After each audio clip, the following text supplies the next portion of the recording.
Pues hoy en nuestro espacio de gestión de patrimonios vamos a estar acompañados de Leonardo López, es el Country Head para Iberia y Latinoamérica de ODDO BHF Asset Management. Leonardo, muy buenas tardes. Hola, buenas tardes. Teniendo en cuenta ahora mismo el momento en el que estamos en septiembre, suele ser, históricamente lo califican como el peor mes del año para los mercados, pero sí que es cierto que estamos ya en la recta final con la mirada puesta en esas previsiones de cara a la presentación de resultados del tercer trimestre del año, de cara también a qué va a suceder, a acontecer en las próximas reuniones de política monetaria del Banco Central Europeo, de la Reserva Federal, con la mirada cada vez más puesta en los mensajes que nos puedan dejar de cara a diciembre. Pero ¿cuál es el contexto general de mercado que estáis barajando vosotros? Bueno, como bien dices, septiembre es una época de vuelta al cole, ¿verdad? Y también de mirar qué ha pasado durante el verano, donde bajamos nuestra actividad. Y venimos de un verano en el que ha habido una mezcla de acontecimientos positivos en el mercado, principalmente viniendo de Europa, aceleración del ritmo de las vacunas, una reapertura exitosa de las economías, intenciones de contratar gente y disminuir el desempleo en los principales países, una política del Banco Central Europeo acomodaticia. En definitiva, noticias positivas de ese lado, contrarrestadas en cierta manera por noticias algo más negativas que vienen o que han venido de China. El impacto de la variable Delta en Asia y en Estados Unidos, los datos macroeconómicos en China algo más débiles de lo esperado, endurecimiento del regulatorio en China, que ha tenido impacto, ¿verdad?, en las acciones tecnológicas. Un mix de noticias que ha implicado, en cierta manera, una modificación o una corrección de las previsiones macroeconómicas del consenso durante el verano, que podemos resumir de dos maneras. Por un lado, impacto ligeramente negativo de la variante Delta en las previsiones de crecimiento para este año en China y también en Estados Unidos, y un impacto, por otro lado, ligeramente positivo de la vacuna en las previsiones de crecimiento para Europa, tanto en 2021 como en 2022. Si miramos, por un lado, al clima económico, pues el repunte de la confianza empresarial que vivimos tras el confinamiento fue muy rápido y muy fuerte. Tras esa recuperación es lógico que la confianza vuelva a retroceder, en cierta manera, la confianza empresarial a esos niveles media del ciclo. Si miramos al lado de la demanda, es verdad que estamos viendo cierto debilitamiento de las ventas minoristas, que siguen, por supuesto, a un repunte tremendo en 2020. Ello no debería ocultar la solidez de estos datos de demanda en otros segmentos del consumo y de la inversión. Y es que este ciclo nos deja una anomalía, si miramos a la demanda, muy importantes: demanda excesiva y existencias insuficientes. En el peor momento de la crisis sanitaria, el escenario favorito de recuperación para todos era tal vez la V, ¿verdad?, que era el más deseable. Se habló de muchas letras. Pero estamos viendo que esa V viene principalmente del lado de la demanda y no tanto del lado de la oferta. Bueno, sí, decías, ¿no? Se hablaba de muchas letras, incluso hablábamos ya de la sopa de letras, incluso Christine Lagarde llegó a bromear con ello, ¿no? Te decíamos la V, la W, luego teníamos también la forma de U. Bueno, de todas formas, más allá de lo que hablábamos en el pasado, hacías mención, por ejemplo, entre otras cuestiones, a la situación que estamos viendo en China, a los últimos datos que conocemos, datos que, por cierto, también vamos a conocer esta semana, datos macroeconómicos claves en el gigante asiático, y mencionabas esa presión regulatoria a la que se están sometiendo ahora mismo algunas tecnológicas chinas. Leonardo, ahora mismo, ¿cuál es el escenario que vosotros estáis barajando para el sector tecnológico? Porque aunque sí que es cierto que las tecnológicas están ganando un peso muy importante y que, bueno, se están enfrentando cada vez a una mayor regulación, lo estamos viendo, por ejemplo, por parte de Europa respecto a tecnológicas estadounidenses, la dicotomía que se está llevando a cabo en Estados Unidos y en China es bastante dispar.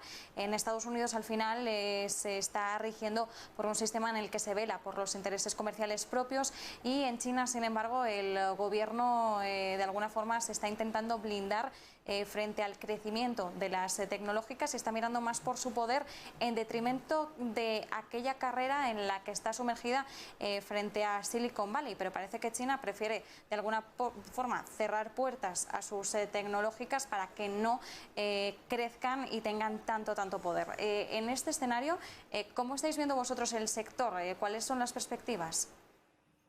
Hombre, es un sector que en cuanto a crecimiento, perspectivas siguen siendo muy robustas, porque bueno, lo hemos dicho varias veces o muchas veces durante el último año y medio, una tendencia que era imparable con la crisis y con todo el tema del teletrabajo, el jugar desde casa, las relaciones desde casa. Evidentemente, el sector tecnológico va a seguir creciendo, pero es cierto que el riesgo regulatorio, que es siempre uno de los riesgos que como inversores debemos tener en cuenta, China tal vez lo ha puesto delante de los ojos de todos los inversores. El miedo inicial se limitaba a las tecnológicas chinas, pero la gran pregunta es si esto va a poder expandirse a otros gobiernos que intenten controlar un poco más el uso de la tecnología, especialmente por los menores, ¿verdad?, tanto en Europa como en Estados Unidos, con lo cual es un riesgo más a monitorear que no nos podemos olvidar y tenemos que meter en nuestras variables de crecimiento, pero en general, como perspectivas de crecimiento del sector tecnológico, reconociendo que hay segmentos dentro de él mismo que están especialmente caros, creemos que es un sector de largo recorrido, pero este riesgo sin duda está más presente ahora que de lo que estaba hace solo unos meses. Y Leonardo, ahora mismo también teniendo en cuenta el contexto de mercado que nos dibujabas al principio, ¿cuáles dirías que son los principales catalizadores del mercado en un momento en el que ya quizás no estamos mirando tanto a la campaña de vacunación o al hallazgo de una vacuna o un tratamiento como si hacíamos a principio de este año, sino ya orientando la mirada en algún otro tipo de variable? Bueno, sin duda, bueno, hay ciertos riesgos que tenemos que tener en cuenta. Hablábamos, bueno, pues el tema regulatorio en la parte tecnológica, el tema del famoso tapering, cómo va a impactar a los mercados, que lo tenemos que ver, el crecimiento de China, cómo esa ralentización, cuánto de importante es, aunque aún así tenemos que estar hablando de datos de crecimiento cercanos al 6%.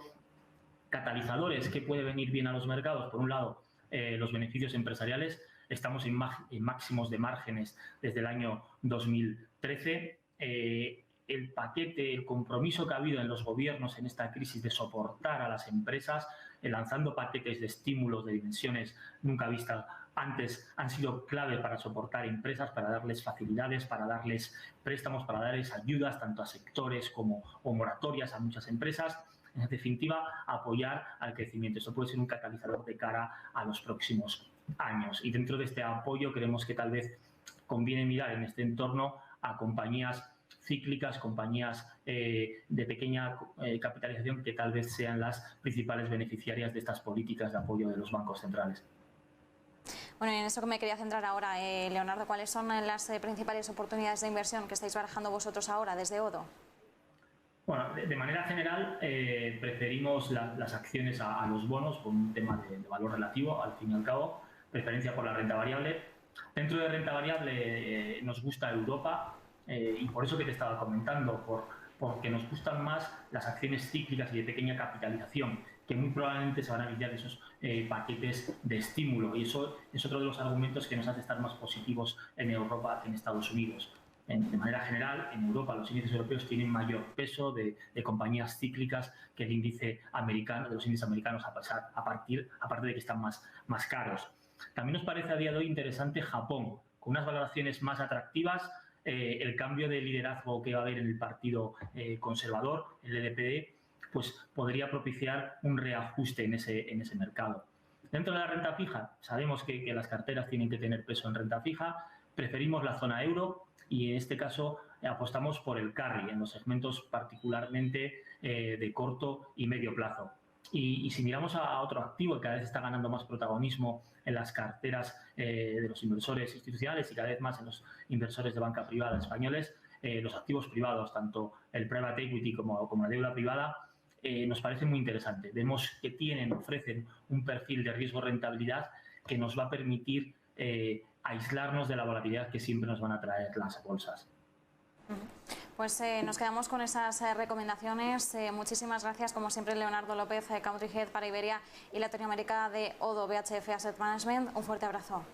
Un placer y hasta la próxima. Gracias.